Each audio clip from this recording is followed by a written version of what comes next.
Thank you so much. And now we have everybody gathered here. We can start in a good way. As I said before, please find the icon, the interpretation icon at the bottom of your screen and choose either English or Portuguese. I'd like to begin this gathering with a land acknowledgement. Before I begin the land acknowledgement, I would like to acknowledge the 215 children, this news of the 250 children who are found at the residential school or the former residential school in Kamloops. And I'd like to begin by honoring them, by mourning them, and calling for justice for those 250 children and all the other children at residential schools in Canada who never went home and who are buried on this land. As an organization that employs Indigenous staff, Kairos has staff who are directly connected to this history and some to this school, this residential school, whose parents were taken and attended that school. So as the country mourns the lives lost and their spirits honored, we stand in solidarity and we will continue to support and invest Canadians knowing and facing the hard truth of our history. And we acknowledge the intergenerational trauma that is faced by our own staff during this time of mourning. Now, if you'll join me in a land acknowledgement, I'd like to acknowledge that we are meeting today on the traditional territories of Indigenous peoples across Turtle Island. We thank them for allowing us to meet and learn on these territories. To the original caretakers of the land on which we stand, I acknowledge the land in which I'm on right now. It's the historical territory of the Huron-Wendat, the Petun, the Seneca, and most recently the Mississauga of the Credit Indigenous peoples. To all that was here for thousands of years before us across Turtle Island, we honor the struggles and the lives of those who gave themselves for it. For all those here today, we acknowledge the ancestors beneath our feet and the land on which we stand. With our ears to the ground, we hear them, the Cree Nation, the Métis, the Dene, the Anishinaabe, the Dakota, the Lakota nations, the Inuit, the Blackfoot, the Innu, and all the nations that came before us and those yet to come. An infinity of footsteps of those who long called this land home, the unfolding of bundles, the undoing of colonization, and the opening of this land to allow treaties to come alive. We affirm our relationship to each other and to the land. We acknowledge and pay respects to the Indigenous nations and the ancestors of this land. Once again, I acknowledge the land here, the land governed by the Dish with One Spoon Wampum Belt Covenant. Once again, I acknowledge it. This is where I am, and I'd like you to acknowledge wherever you are, the land and the original people and the history of that land.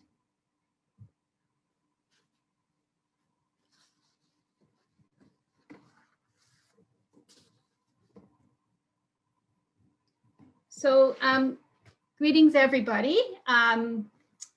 Before we start, maybe a bit of Zoom etiquette. Please keep your microphone muted when you're not speaking. Be mindful that your cameras are on. Please post any questions that you have during the session in the chat, and be respectful of everyone.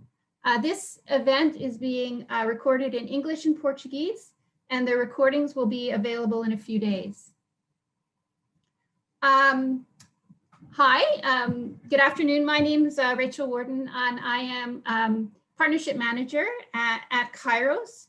And it is a great honor to be here today to launch for this important event, to launch the Brazilian phase of the Mayor Hub.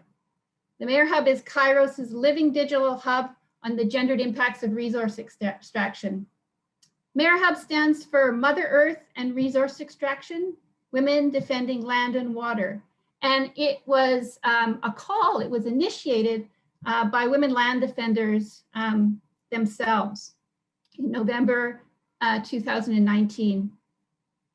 The Mayor Hub contains a wide range of materials on women, land defense and water defense, and the impacts of resource extraction on women and the lives of those who are protecting that land and water. I encourage you to check it out. The materials include background information on the intersection between gender and extractivism, literature, maps, lots of maps of conflict, of concessions and projects, guides on the defense of land and water, resources on corporate accountability, documentaries, videos, and everything in between. The Mayor Hub has been developed in phases and is available in 3 languages now. The first phase focused on Latin America and is in Spanish. The second phase focused on Canada, and that was launched in last year in June. And we are here today to celebrate the third phase in Portuguese, with a focus on Brazil. And you're going to hear much more about that in the next hour. The history of this Mayor Hub really begins with Fabricio Tello, who you'll meet shortly. He is a volunteer extraordinaire who translated much of the material on the Mayor Hub into Portuguese. As you may already be aware, but you'll learn much more about today, Brazil is one of the most dangerous places in the world to be a land defender. If you're not harassed or attacked, you're criminalized, and you're going to hear more and personal stories about that today. The COVID-19 response is one of the worst in the world in Brazil. And this confirms the government's disregard for human rights and the environment. And in terms of resource extraction, there have been 3 tailing dam breaches with ties to the Canadian extractive sector. The most recent of which was this past March in the Amazon region of the Brazilian state of Maranhão. No less concerning, the Brazilian government is hoping to open indigenous lands to mining with a new proposed bill 191/2020.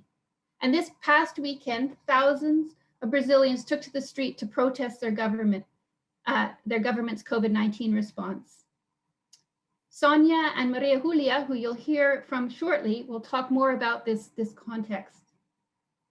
I'd also like to acknowledge that as we speak in Colombia, our partners and people throughout Colombia are gathered in public spaces for a national feminist vigil. Kairos supports this vigil and the people's rights to nonviolent public assembly across the Americas, in Brazil and in Colombia.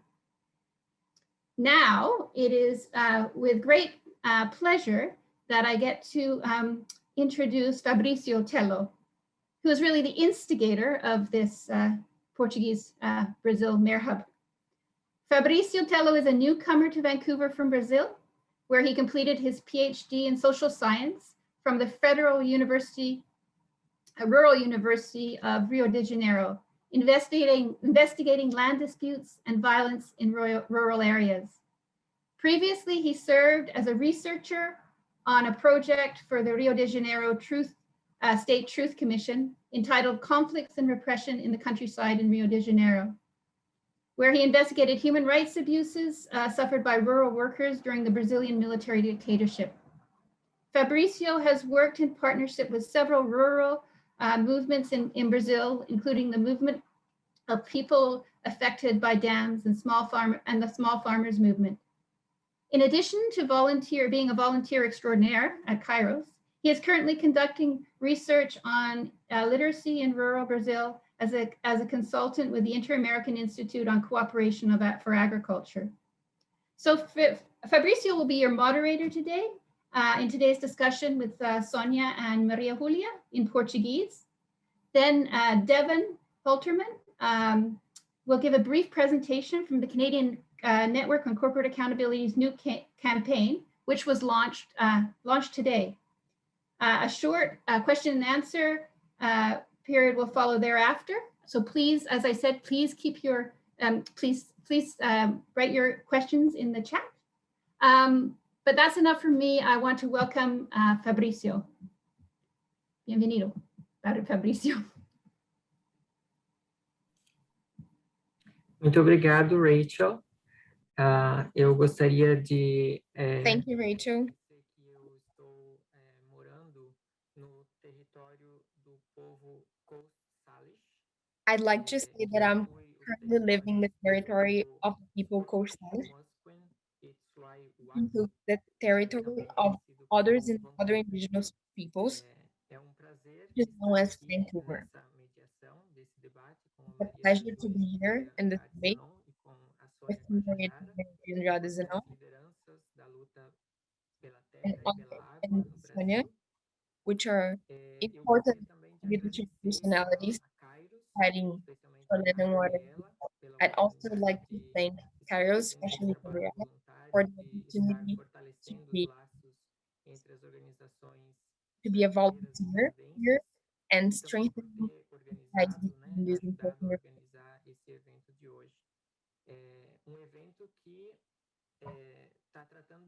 This is an event that's treating a very important theme. We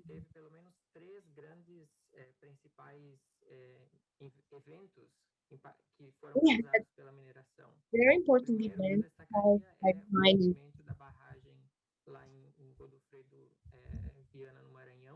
The first is mine that we had in Maranhão. The violence against the Yanomami people that we had as well, that Sônia's talking about.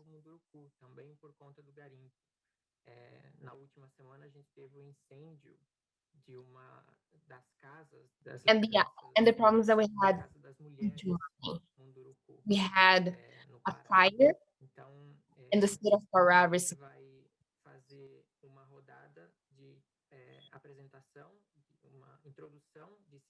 So we're going to have a 5-minute introduction of Sônia and Maria Júlia.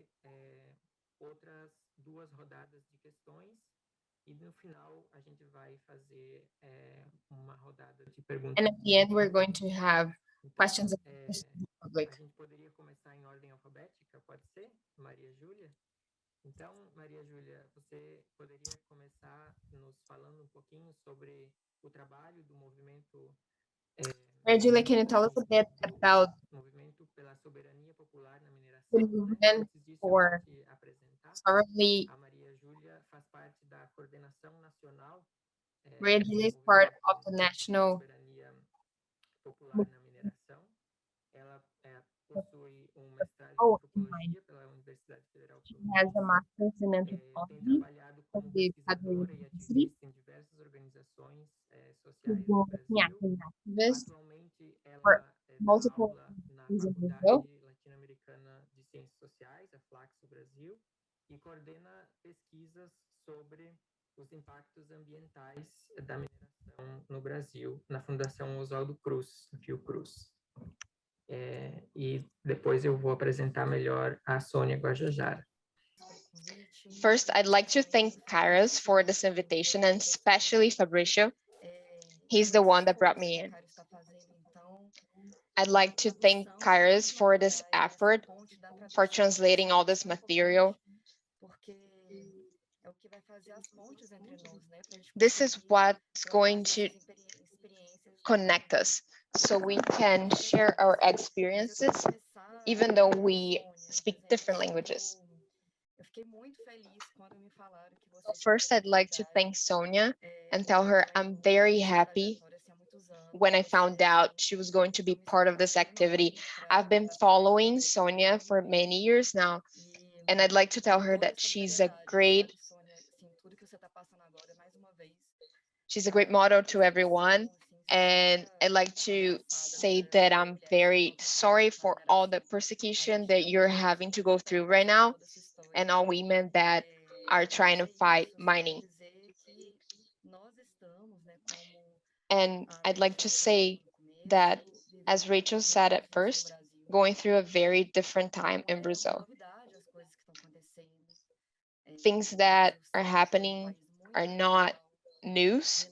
Brazil has always been a country that's marked by inequality. We've always been exploited, especially our natural resources. And I'd like to name every indigenous people that's been going through this. Ever since our president Bolsonaro has been elected, things have become even worse. So what we're going through is an intensification, an acceleration of structural problems in Brazil, and they've been becoming worse. So it's not been easy to go through the pandemic in the midst of this government. We have a lot of people from MST, which is the movement for landless workers in Brazil, who are contaminated with COVID, and they're at the hospital. So we've been going through a lot. The attacks on indigenous people, the increase on exploitation of natural resources, and the attempt to make environmental legislation even more flexible. We've had an increase in poverty and social inequality, and there's also the increase in mining in Brazil.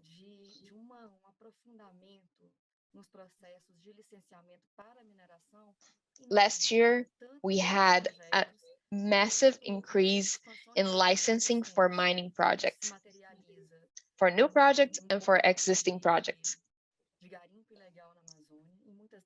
And this becomes a massive boom in illegal mining in the Amazon. This is an old problem, but now it's being even incentivized. And in the state of Minas Gerais, we have a lot of things going on. We have a lot of projects that are starting. And we have Zoom meetings to approve projects. We have 1-hour Zoom meetings. And then projects are approved. And this has been getting even worse in Brazil.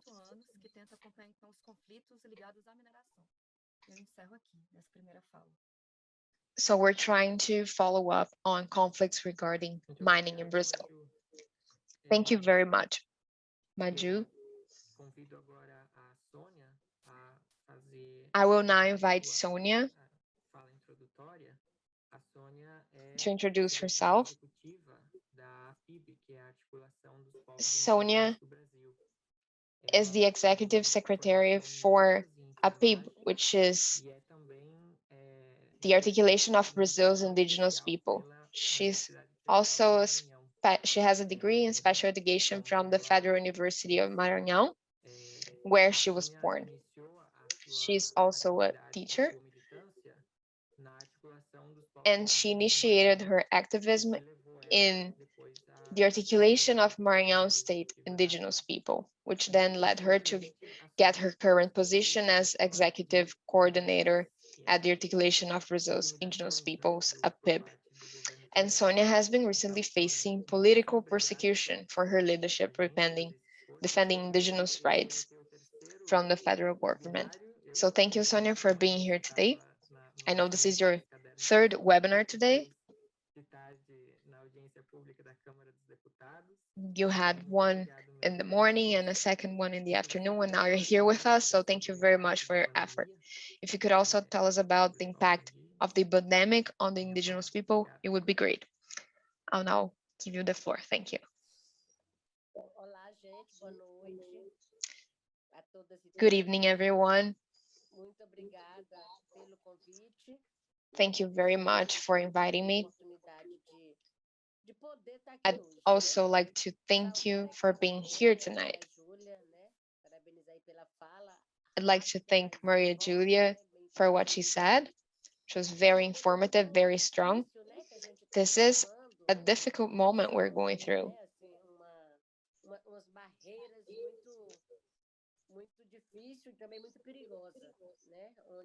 We're having to surpass a few barriers that are very harsh and very dangerous. There's a pandemic amidst everything that's making everything that we were going through even worse. So right now, the scenario for Indigenous people and all the peoples that are in these territories which are exploited is a very difficult scenario. We're suffering attacks and invasions from every side that are laws that exist but are not followed. And we're trying to find a safe haven to protect ourselves, but we're not being able to find them.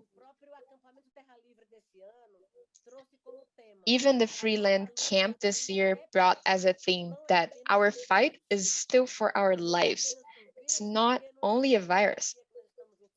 We're not fighting the pandemic only. We have the pandemic, which is our federal government, our political scenario, and they want at every cost not only to strip us of rights that we already have, but also strip us of our identity, of our way of life. So there's the virus of mining, there's the virus of illegal exploitation, environmental, of the measures that are that the federal government is bringing in. So we're always fighting against this lack of accountability in cities like Brumadinho and Mariana, where we had issues, and the waters are still contaminated after the tailing dams bursted. So now we're having to check this bill that's on National Congress, and they're trying to approve. And there's mining companies such as the Canadian mining company Belo Sun and our companies such as Vale, and they're pressuring our government and our executive powers. They're trying to approve bills in the Congress to make mining legal. And this is very serious because we already know the consequences of this type of mining. We've been suffering attacks on our territories. We've been prosecuted, our leadership's is persecuted, sorry. So if this is already happening right now with small groups of miners, imagine when large corporations start invading our territories.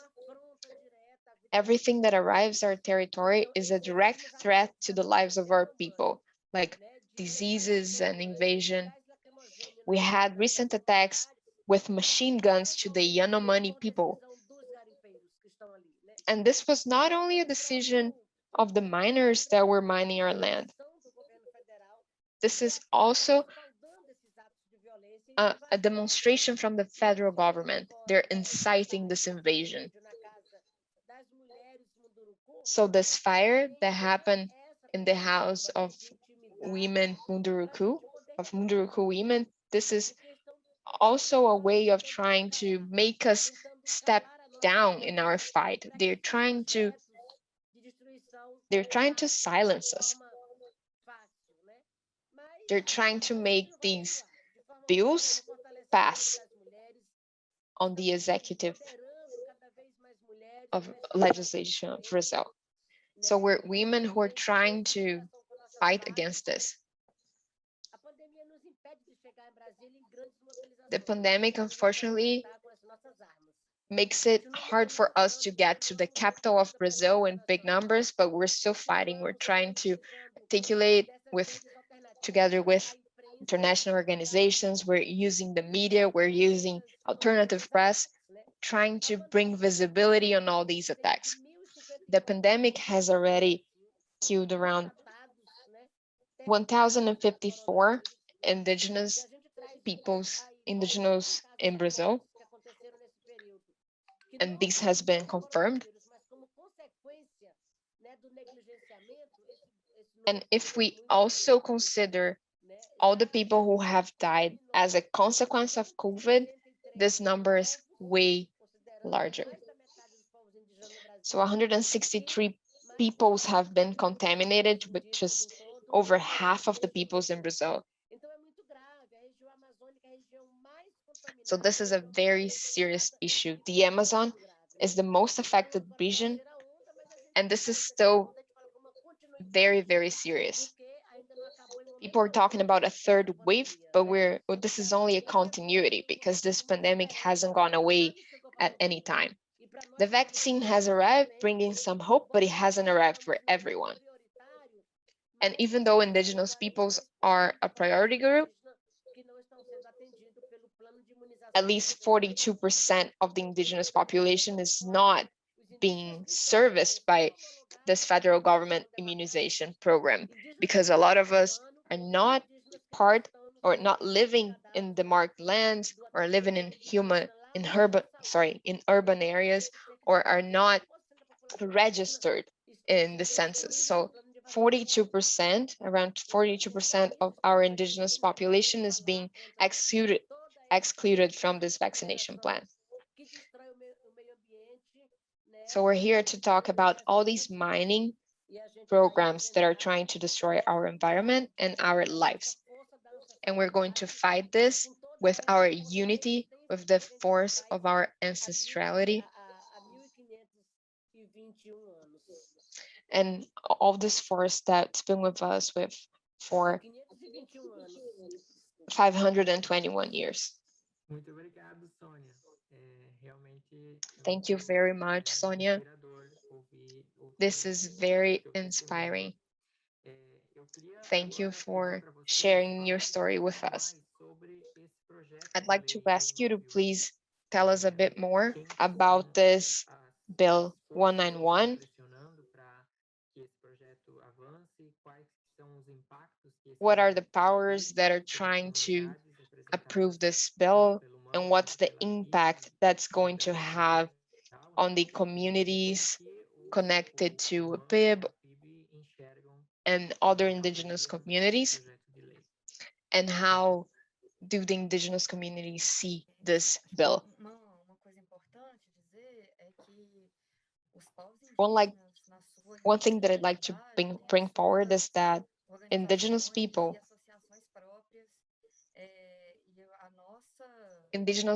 have their own organizations and own leaderships. And our effort is trying to support the initiatives coming from these organizations.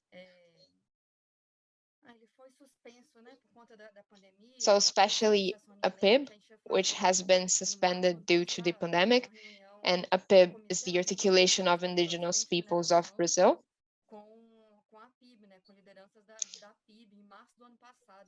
And last March, we had an articulation with Apib and other NGOs, popular movements. We were trying to bring these groups together so as to bring forward our fight against the president. And we even bought plane tickets, but then right after that, the pandemic happened and all this has been suspended. So these attacks and attacks to the Munduruku villages and women and the Yanomami, this is something that our president has been saying throughout his whole campaign. He's been incentivizing mining throughout the Amazon. And in parallel, he's been also trying to assure that big mining projects As Sônia said, projects that are of industrial scale, massive scale, Bolsonaro is trying to approve these projects. Currently, it's not legal to mine in demarked indigenous lands.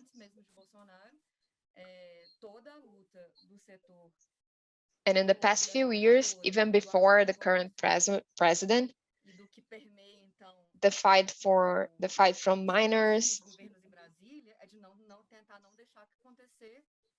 and from other industries that need that type of land is to try and avoid that new indigenous lands are demarked.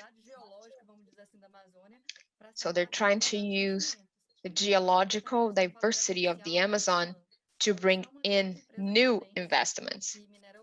And as Sônia mentioned, we have Belo Sun, which is a mining company from Canada, and they're trying to mine in one of the indigenous demarked lands called Xingu.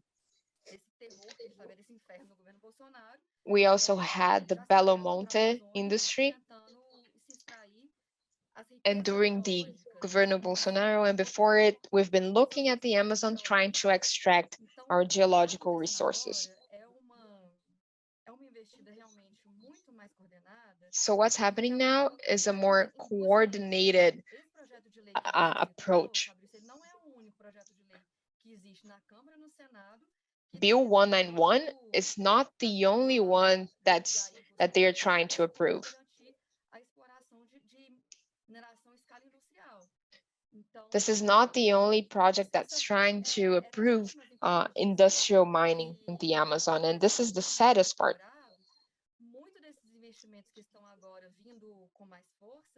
So many of these investments that are coming with full force now, they had already been around before, even in previous governments. So this attack is not new.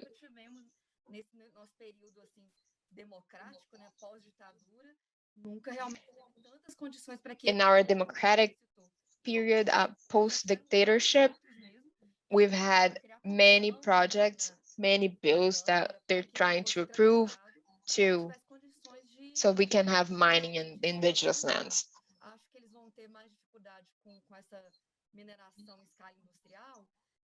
Pela pressão internacional que acontece, por isso que eu acho que atividades como essa são muito importantes. What's making these projects not go forward that fast is international pressure, and people like Sônia, who've been speaking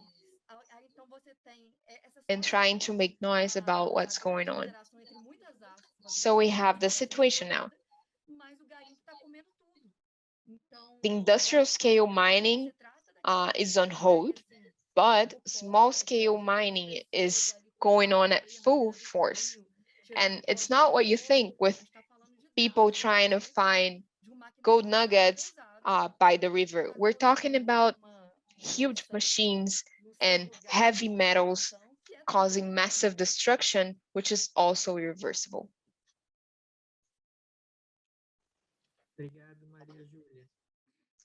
Thank you very much, Maria Júlia.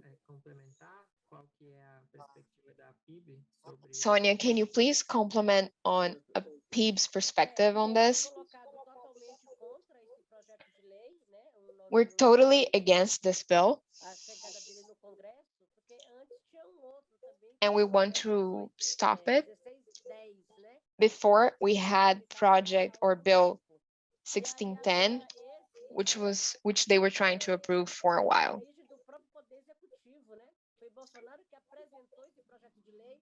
Bill 191 was brought forward by the government themselves. They're trying to regulate the exploitation of mineral, hydric, and organic resources in marked indigenous territories in Brazil.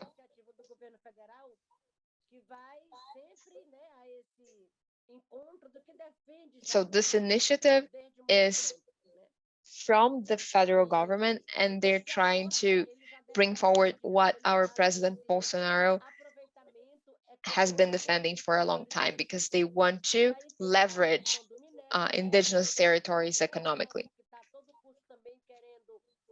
So we have mining, and we also have agribusiness.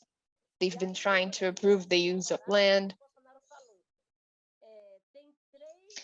And one of Bolsonaro's trips to our state of Roraima, he said there's 3 trillion reales in our lands, and that the indigenous peoples have the right to exploit this, because they should not keep on being poor on top of very rich lands. And what they think is that all they think about is profits. They want to profit on exploiting the land. What they value is what they're going to get out of it in terms of money. They don't care how they're going to affect our identities or the environment, because they don't really care about the future. They don't care that this is going to bring irreversible issues for future generations. So this bill brings forward specific conditions for exploiting gold and iron ore and hydrocarbons, oil, natural gas, and also to leverage rivers for the use of hydroelectrical power plants. This bill encompasses every type of exploitation that they can.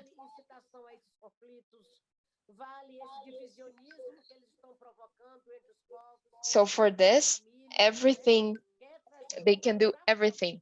They are trying to divide and conquer our indigenous populations. They're trying to get our support.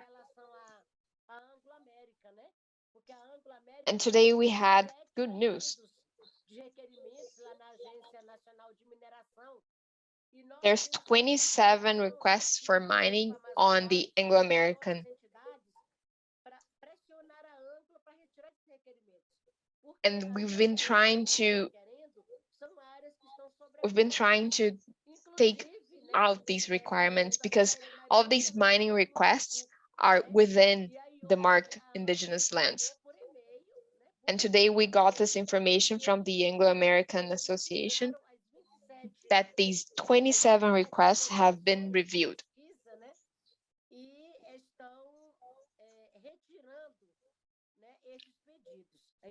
And they are now withdrawing these requests, which is great news for us.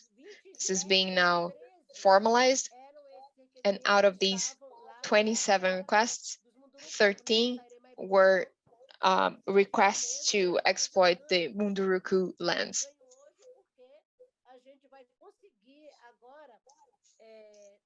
And this is great news to us. Now we can try to take the federal police back there to take the invaders and the miners out of our land. So our fight now in the Munduruku territories from our leaderships is to try and pressure and have the federal police back in our land so they can complete their operation. And since the Ministry of Defense did not assure the logistics needed for federal police to stay in our territory, we are sure that this was orchestrated by the executive powers,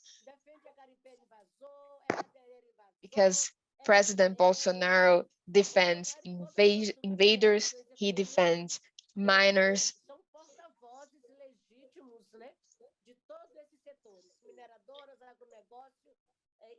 They defend all these miners and agribusinesses. So due to this, we have these daily fights. And we try to do this on the courts or on the lands everywhere. So when we're doing this, we're persecuted and even killed, unfortunately. We had data from violence on the field in 2020, and we had 18 murderers. Out of them, 7 were indigenous people. So this is a very tense moment. We keep fighting to try and protect our way of life and our territories. Thank you very much, Sonia. This is really great news that Anglo-America, this association, is trying to take away these mining requests in indigenous lands. And the last questions I have is, what are the main impacts of mining to the people's health and security in the communities that are near the mines? Então, gente, eu comentei com vocês que eu estou conversando de Minas Gerais. I'm here right now from the state of Minas Gerais. I'm from here. I live in a city called Ouro Preto, which is very near a city called Mariana, where one of the greatest tailing dam bursts happened. This was not the first ever, but was definitely the greatest. We had a deep environmental impact. And it's also the same state where the city of Brumadinho is placed, where another tailing dam bursted in 2019. And we had like hundreds of people affected. 273 people died. In the past few weeks, we've had around 2,000 people die every day in Brazil. And quote, this has improved because a month ago, around 4,000 people were dying every day. And this was news that were all over the world.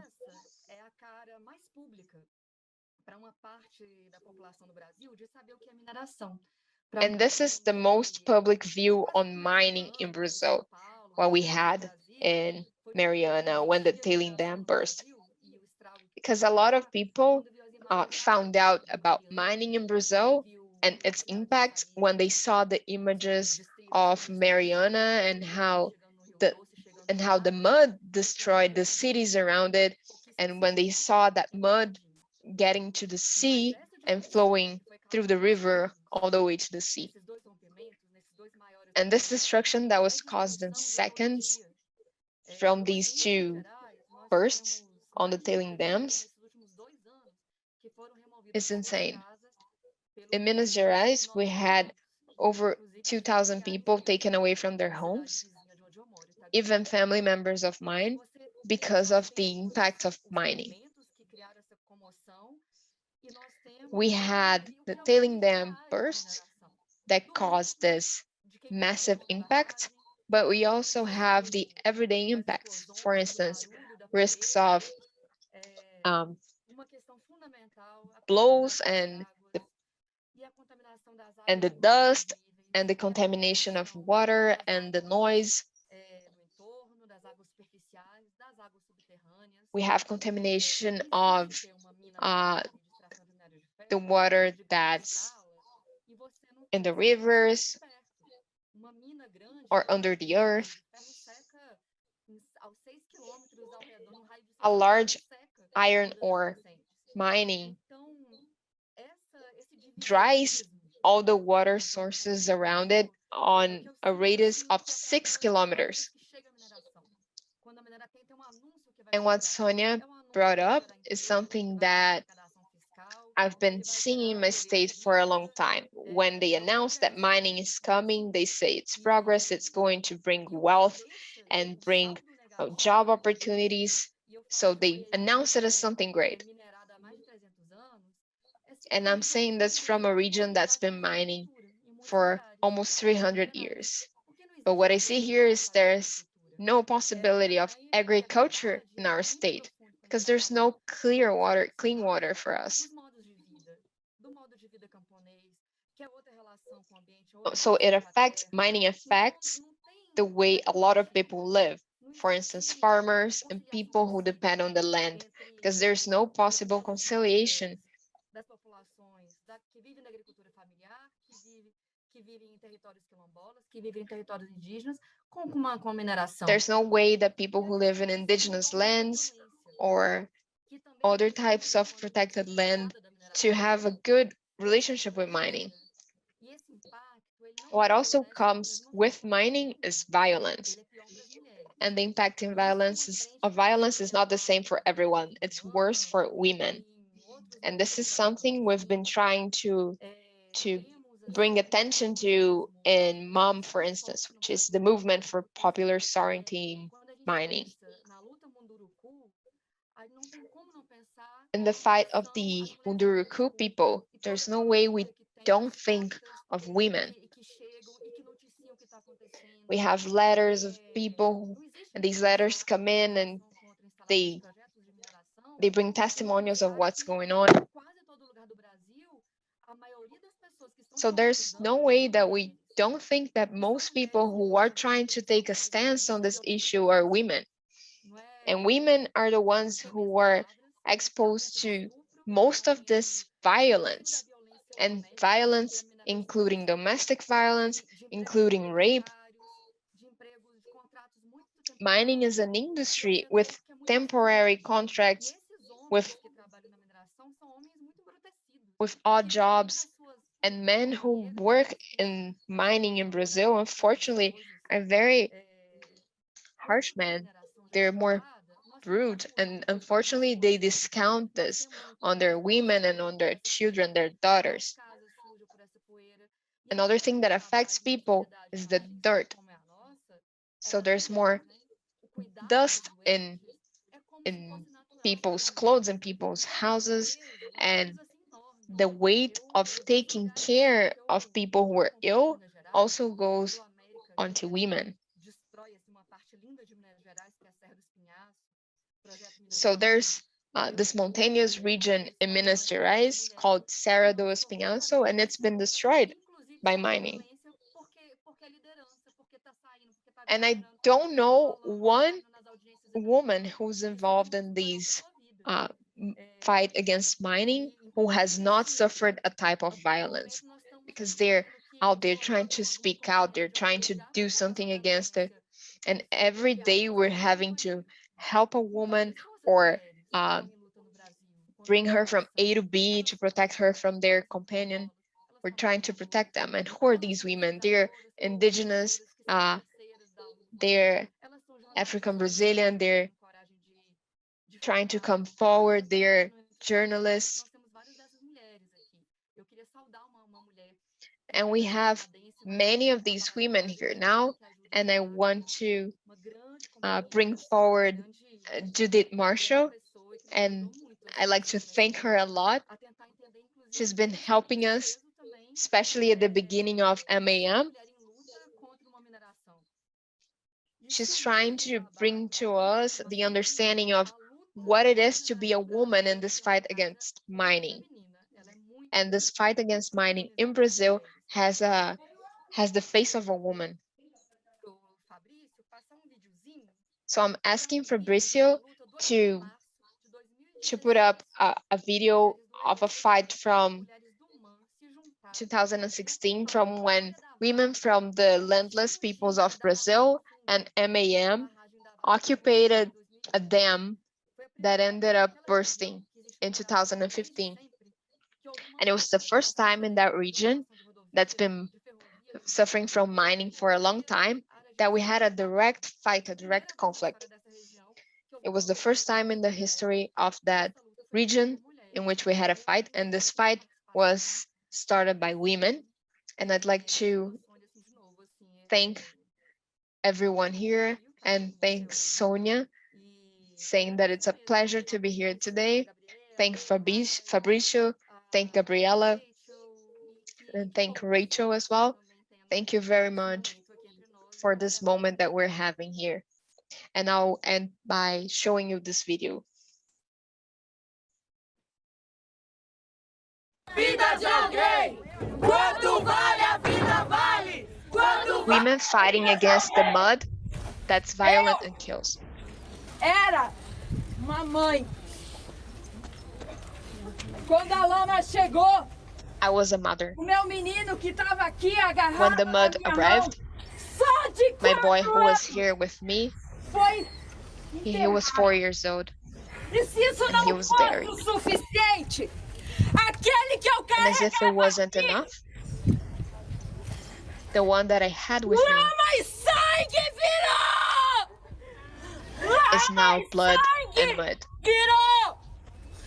Is now Lama e blood sangue and mud. virou! Quanto vale a vida vale? Quanto vale a vida de alguém? How much does the life of a person mean? How much is a person worth? Não há o que temer. Aqueles que mandam matar também podem morrer. Mulheres da classe trabalhadora organizadas dão conta de transformar o ódio, Landless a women raiva organized. e toda a desgraça que é esse projeto They de transform capital em the hate estratégia de luta. and all this disgrace involved in this Com muitos in this sentimentos battle misturados. into a fight. Sentimentos de Here we are rebeldia, with a lot of mixed feelings. sentimentos de ódio, We sentimentos have de feelings of indignação, sentimentos de choro e de rebelness, tristeza, of hate. mas We're here principalmente, companheiras, wanting to cry, and we're here hoje, sad. mais uma vez, a região especially, sudeste mostrou a We're here today grandeza to say that the southeastern region of Brazil is showing the greatness of what women have been trying to do. Se enfrentarmos It's o only capital, possible to só é possível build a new life construir uma if we reforma fight the agrária. Se capital. enfrentarmos uma empresa We can como a only Vale, e só é possível redistribute land construir if we fight a uma company vida, like uma vida de igualdade the miner entre Vale. homens e mulheres. Se And we realizarmos can only lutas de build a enfrentamento life of direto ao equality capital. between men and women if we fight the capital directly. Transgredimos a ordem, o futuro When we transgress the order, the future becomes breathable. When we transgress the order, the future becomes breathable.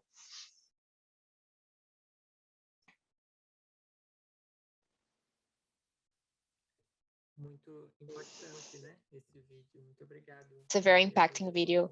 Thank you very much, Maria Júlia, for bringing it forward. O futuro se torna respirável. When we transgress the order, the future becomes breathable. Acrescentar alguns elementos da perspectiva indígena sobre Sônia, would you like to add the perspective of the indigenous people on the impacts of mining on your health and safety?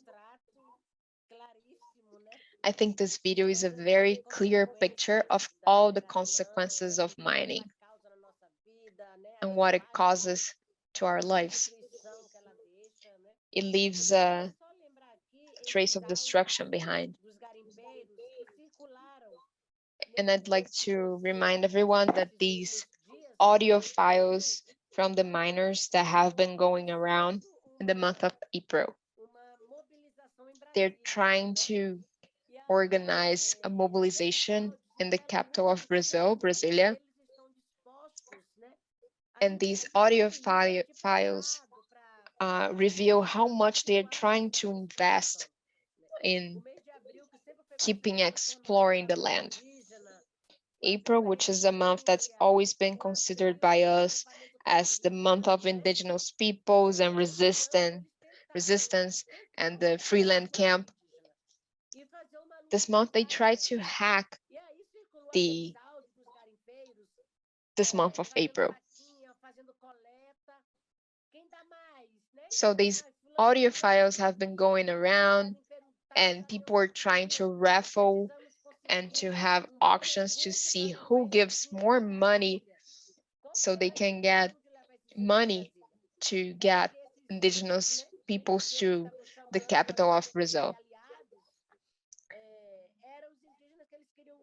And these people who they were calling allies, they were trying to bring in front of the Supreme Court of Brazil so they could be in favor of the bills that are pro-mining and against indigenous populations. So miners were trying to bring some indigenous to Brazil, who they were called allies, to get the government to rush their approval on mining projects. And on these audio files that they're trying to gather money for this, they were saying, come to mining, there's room for everyone. Women can be cooks, women can wash their clothes. And there's other types of services in case they're single. So it's really open, it's insane the way in which they try and exploit women. Women go there to be abused, exploited, and they even do public advertising to try and lure people into this. So I'd like to bring forward these audio files to reinstate how much mining is bad, is evil for the land and for people. On top of all the land and river contamination, all the diseases that it brings into the indigenous lands, it also leaves this trace of destruction that's totally irreversible. So we have to be against this distorted progress logic that they have, which is this progress that's based on destruction, that's based on death, which is what mining leaves behind, this trace of destruction and death. Thank you very much, Sônia. Before we move forward to the audience's questions, I'd like to bring in Devin Holterman. He's the Communications and Fundraising Coordinator at the Canadian Network on Corporate Accountability. Devin holds a PhD in Human Geography from York University, and he has long been involved in social justice and environmental activism in Canada and around the globe.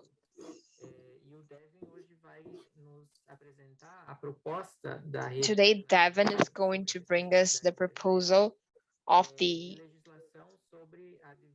Canadian Network of Corporate Responsibility. So thank you very much, Devin. You now have the floor. Thank you so much for organizing this very important event this evening and for inviting me to participate. I am very honored to be with you all tonight, and I've certainly learned a lot already this evening. As Fabricio said, my name is Devin Holterman, and I work with the Canadian Network on Corporate Accountability, or the CNCA. And today I'll very briefly be speaking about some of our network's efforts in working to ensure that Canadian companies operating overseas are held accountable. For those that don't know, the CNCA is the national coordination body for civil society groups and labor unions advancing business and human rights in Canada. The organization was formed in 2005, and the CNCA unites 39 environmental and human rights NGOs, religious organizations, labor unions, and solidarity groups, including Kairos. So together we call for Canadian law and policy reform to ensure that communities impacted by Canadian companies overseas can access remedy in Canada, Canadian companies respect human rights in their global operations, and if companies are involved in overseas abuses, they face real consequences in Canada. I will start today by simply stating that it is long known that some Canadian companies are implicated in human rights abuses and environmental damage around the globe. And despite knowing about the seriousness of corporate abuse for many decades, Canada has failed to establish rules that require Canadian companies respect human rights and the environment in their global operations and throughout their supply chains. Instead, Canada relies on what are generally referred to as voluntary mechanisms for business and human rights, And these mechanisms, we know, after many decades, do not work very well in protecting human rights and the environment. Corporate abuse is, of course, not a problem unique to Canada. So to ensure corporate accountability, several countries have enacted or are in the process of adopting laws that actually require companies to review all of their business activities and relationships, identify actual and potential risks to people on the planet that stem from these activities and relationships, take steps to mitigate and address these risks, and to ensure remedy for those that are harmed by corporate activity. This is often referred to as human rights and environmental due diligence. And you'll see this term used in discussions, in international corporate accountability discussions quite frequently. And so building on some of these international proposals that have been coming forward over the last number of years, the CNCA has worked with legal professionals, subject experts, our membership and global partners to draft model legislation that provides a blueprint for lawmakers to write into Canadian law the corporate respect for human rights and the environment. And actually earlier today, we released this draft model legislation that will be guiding our network's campaigning efforts into the near future. And so if adopted, the CNCA's legal proposal would require Canadian companies to prevent human rights and environmental harm throughout their global operations and supply chains. Under this model legislation, if a company causes harm or fails to do its due diligence, it could be subject to legal action in Canada. In my remaining few moments, I don't want to take too much time this evening. I will discuss three core elements of the CNCA's proposed law. So first, in this proposed model legislation, the law actually establishes a duty on Canadian companies to prevent human rights and environmental harm. So if this law was adopted, companies would have to take steps to ensure that they are respecting human rights and the environment throughout their operations and supply chains. Secondly, the model law, again, if adopted, would require companies to conduct due diligence and publicly report on the steps taken to prevent human rights and environmental harms. So companies would have to consult with rights holders, identify risks, and stop contributing to harm throughout their operations and their supply chains. And finally, this model law, it also includes significant consequences for companies that cause harm and or fail to conduct their due diligence. Communities and workers who suffer would have access to remedy and would have the statutory right to sue companies in Canadian courts. If a company does not develop, implement, and or report on its due diligence, it could also face legal action if this model legislation was adopted by Canada. So I will just finish by saying that our network will be actively campaigning for this law to be enacted in Canada in the coming months and years. And we are calling on Canada to catch up to global leaders in Europe and other countries who have adopted similar laws and ensure that Canadian companies respect human rights and the environment, and that those harmed have access to remedy. Thank you again for your time. I really appreciate it.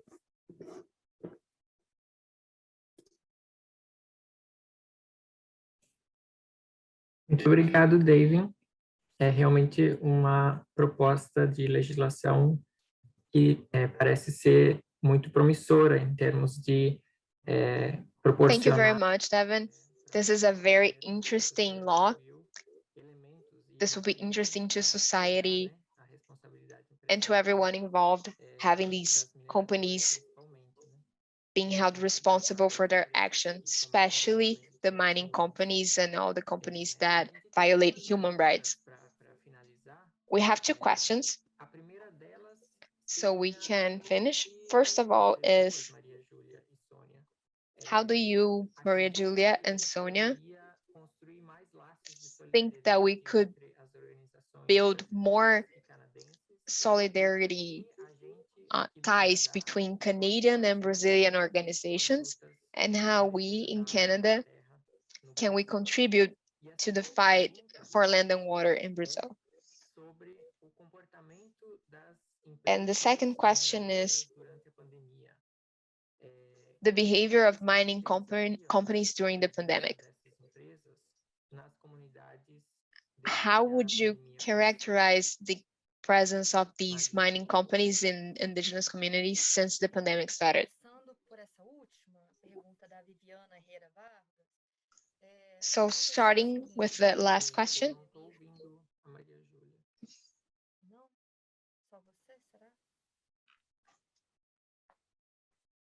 As outras pessoas? Estou ouvindo. Tenta de novo. Eles estão ouvindo, eu acho. Não. Fabrício. Olha aqui no chat. Agora sim. Tá. Sobre essa última, a pergunta da Viviane Vargas. So on Viviana's question, at the beginning of the pandemic, there was a decree from the president of Brazil, Bolsonaro, classifying several economic activities as being essential. So on this decree of March 2020, he said that mining was an essential activity. So this was good for the mining companies because this protected them judicially. This helped them to continue operating and to continue licensing the environmental projects. So we have several levels of environmental licensing. And these projects have a few steps.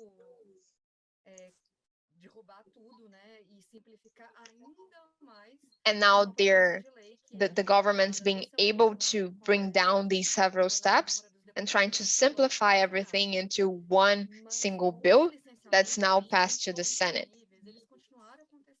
The licensing in all levels have kept on happening last year. So if you have a small scale mining, for instance, a quarry or something like that, it's been licensed, it's been approved in a 1 to 2 hour online audience. And just a reminder, most communities don't even have access to the internet. So sometimes they have mobile data but they don't really have Wi-Fi or optic fiber.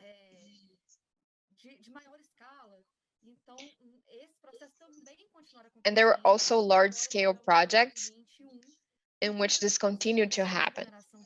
So we're now in 2021, and we had a lot of approvals in the world of mining, especially in iron ore and bauxite.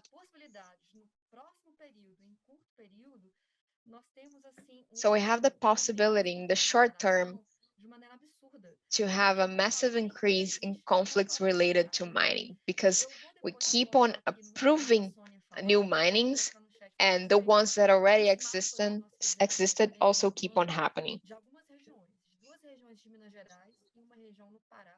So we have a map that we did for 2 regions, 2 states, Minas Gerais and Pará. We have the mine of Carajás, which is the biggest iron ore mine in the world. And you can see on the map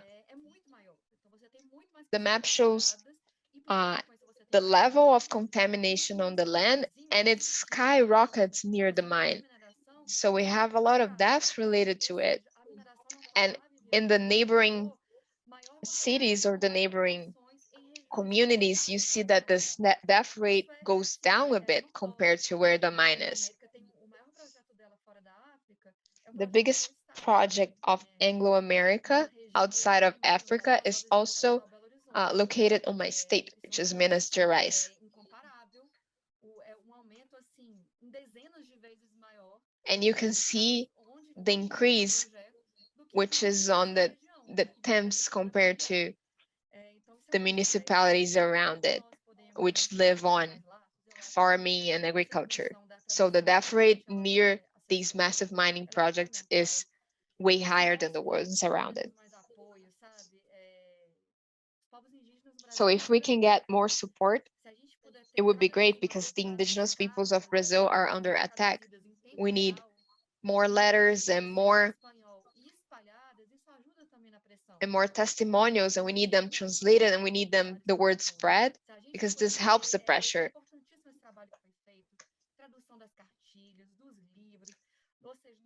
This work is very important, translating the files and the books.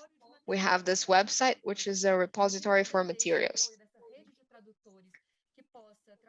And if we can have the support from this network of translators, this would be great. And because we have many miners in Brazil, and especially Canadian miners, this helps us have, it helps us to have more information on them. The biggest tailing dam in the state of Minas Gerais is from a Canadian company. It's in the state of Minas Gerais, but it's 2 hours away from our capital, Brasilia. And sometimes it's hard to realize the path that money follows.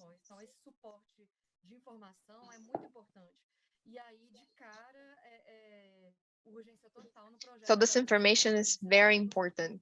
And we also have some urgency in the project involving the mining company from Canada called Belo Sun. We can't have it installed in the Xingu indigenous land.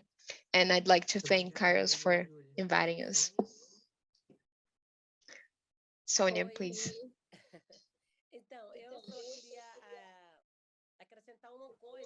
I'd like to add something.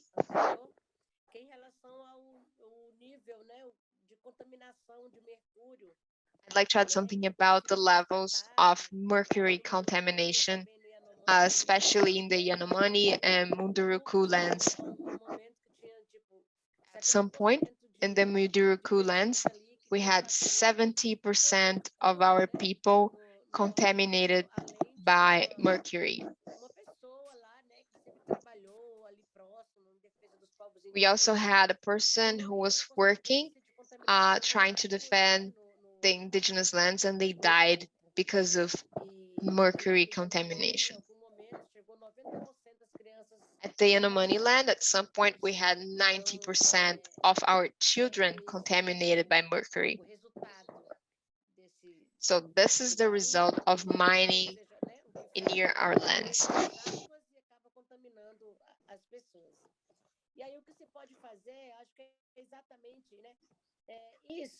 And what we can do is this: promote events, have these discussions, put pressure on these mining companies. Apib have been doing these campaigns against Anglo and against Black Oak, which is one of the greatest investors on these companies.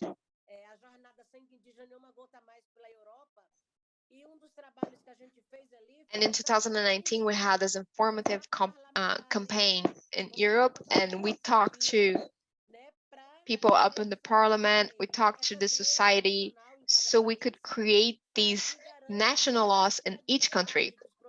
What we want is to track these products. We want to track gold. We want to see the path that the gold takes.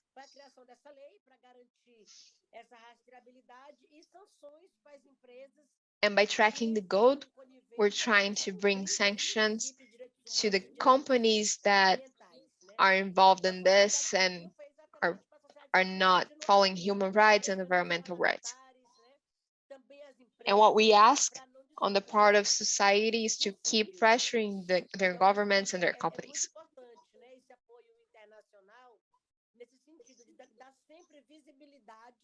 So this international support is very important because it brings visibility on what's going on.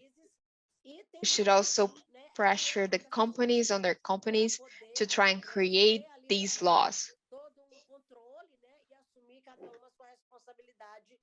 So the companies have control and take and are held accountable on what they're exploiting and commercializing.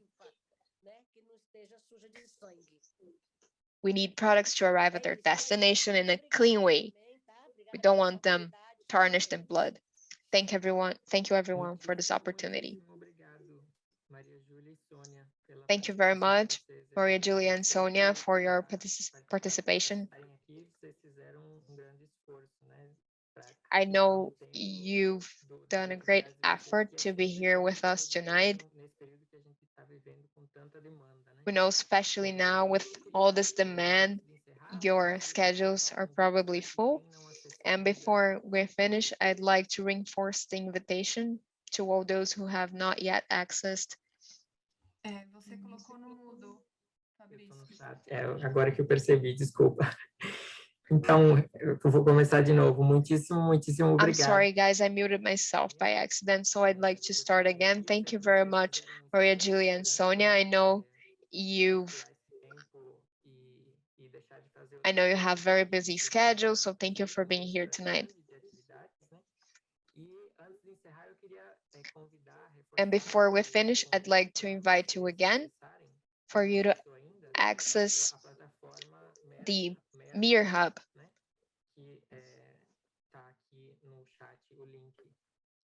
I've added the link to our chat. We have the link in both English, Portuguese, and Spanish.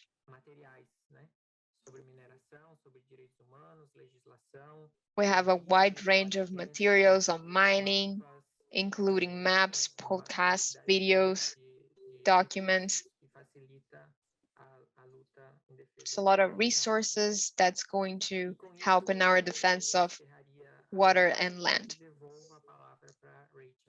So now I'll have Rachel speak. Thank you very much. Hi, good afternoon, everyone, and thank you for that. It's my pleasure to give the final thank yous. I think what we've heard this afternoon about the environmental, the human rights, the gendered health impacts of mining in Brazil, about how COVID has exacerbated that, about all the other pandemics that have been identified, the pandemic of mining, of resource extraction, of lack of accountability, of gender violence. I think all of these are real strong evidence for the need for the Mir Hub, a Brazil and Portuguese focused Mir Hub, as well as the mandatory human rights due diligence and the work of the CNCA. So I really encourage you to visit the Mir Hub, as Fabricio was outlining, and I also encourage you to follow the campaign of CNCA. I believe next week there is actually a training if you want to become a corporate accountability advocate. And finally, I want to thank you. I want to thank Sônia and Maria Júlia for your interventions, for all your work in defense of land and water and life, for your courage and tenacity and strength, for being that face of the struggle, the woman's face of the struggle. I want to thank you. You're an inspiration. And Fabricio, I want to thank you for moderating and coordinating this event, helping to coordinate this event. And thank you for initiating and catalyzing and bringing into existence the Mir Hub Brazil. Thank you for making it happen. I want to thank Rebecca for your fabulous translation. I don't know if you want to put your camera on just so people can see you, but thank you for making this this communication possible and for allowing us to share this information with each other. Thank you, Devin, for your such a clear presentation of CNCA's work and your campaign. Thank you, Gabriella, for making this possible, for being behind the scenes, for doing all the tech, but also for the Mayor Hub. I have to tell you that the Mayor Hub it was for years, it had been something that women land defenders particularly have been calling for years. And Gabriella has made it happen in a very profound and beautiful way. So thank you, Gabriella, for that. Yeah, then thank you everyone for being here tonight. Thank you for joining us. Please, yeah, check out the Mayor Hub and please continue to follow our work and the work of these amazing women. So thank you and have a good evening.